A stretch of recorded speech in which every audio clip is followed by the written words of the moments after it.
Okay, so here we are with Brooklyn in the Second Lake path, Second Lake Trail, and what we're going to try to do is do some off-leash dog training with her.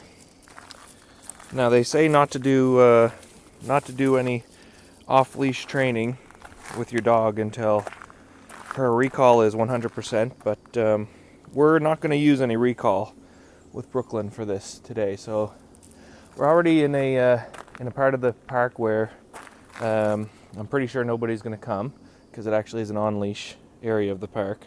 And Brooklyn has been walking with me very well, staying behind for about 500 meters now. And she hasn't been pulling, and she's been listening to my corrections, and so she's doing very good. So we're going to reward her with that, with some off-leash training. Cyclist come. Oh no! How you doing?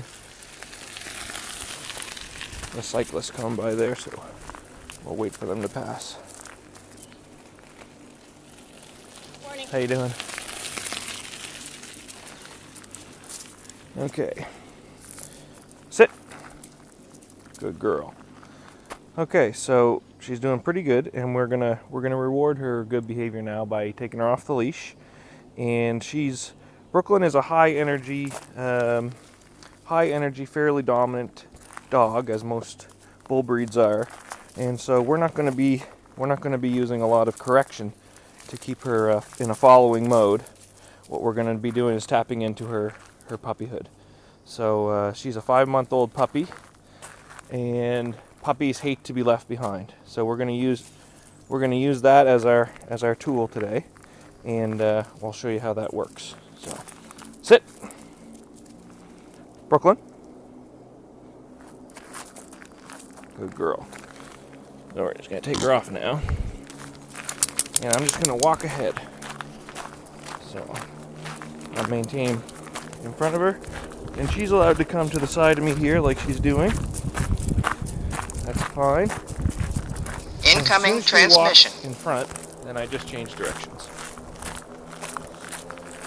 So you see, she comes running back because puppies hate to be left behind. She's allowed to go off to the side. As soon as she breaks the barrier that I've set with my knee, I just change directions altogether. There she is, looking up at the handler. There she is, right beside me, looking up at the handler for directions and staying behind. Now it's kind of cheating because we did a lot of this yesterday, so she's kind of used to the idea already. There she is. She broke my knee barrier there, and so I turned directions and she follows me this way. So I want to reward her for anytime she's behind me. She loves to sniff, and I want to make sure that she knows as long as she's walking behind the handler, she's free to do whatever she wants back there. Okay, there she comes again. Let's see if she'll slow down. Slows down right at the barrier I've set. And there she is walking behind me. So she knows. There she is checking for directions from the handler. Which is a little weird because I'm normally not holding my camera like this, so she's probably wondering what's going on there. And she's allowed to go off to the side. And she's allowed to sniff. When she comes back, she stops at my knee again. So it's very simple. Now that she's walking with me, I can give her a direction. Come on, let's go this way. Come on. You just leave her behind. She'll come. You don't want to encourage her too much. You want her to get the idea that I'm moving on without her. And if she wants to be a part of the walk, she's going to make that decision on her own. As soon as she decides to make that decision, you win massive points. So right now it's a little weird for her because I'm walking backwards, looking at her. There she goes. So she decided there she's not going to miss out on whatever I'm up to. And she's going to come. I didn't call her. This isn't recall.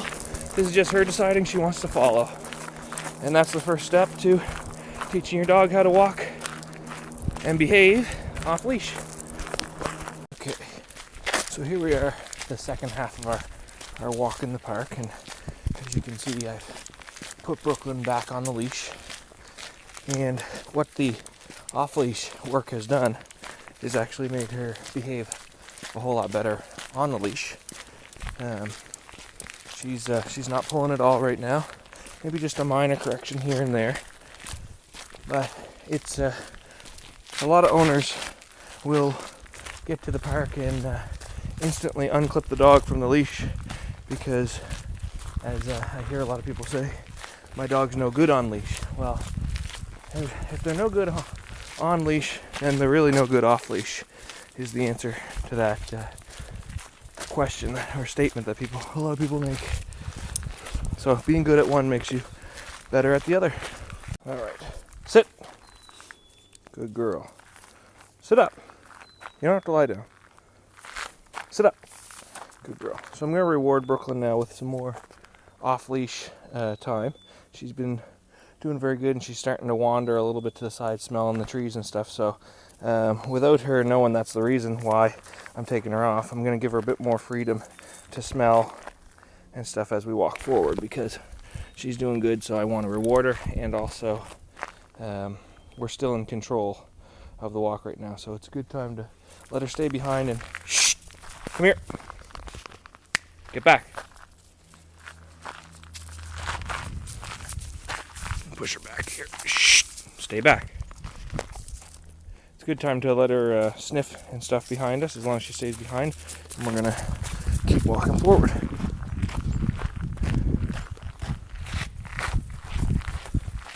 There she is, catching up, and she slows down just behind the handler, which is good. She's allowed to go on any side of the path that she wants, and she's allowed to do some sniffing as long as she doesn't get in front. Now I've changed my correction to when she gets in front, get back. I'm now just going to remind her that where I want her to walk is behind. So I'm not turning around anymore. I'm actually giving her a correction, a verbal correction, every time she gets in front now. So as soon as her head breaks that pain, the whole walk stops until she pays attention. Get back. It's usually a little easier because I don't have the camera to distract me. And then we just keep moving forward. And she should do her thing back there, sniff around, do whatever she wants to do. A little distracted by a smell, so we're going to let her linger on that. We're going to keep moving. And just like before, as soon as she decides that she wants to be a part of our walk, we're going to win major points. That's great. Now she totally is understanding that if she wants to be a part of this exciting time in the park, she's got to follow. And trying to lead doesn't get you anywhere. In fact, the whole walk stops. As soon as she breaks the pain, shh! Hey! Get back! Everything stops. And as soon as she's behind, we can keep going again. And that's the first step to walking your puppy off leash in the park.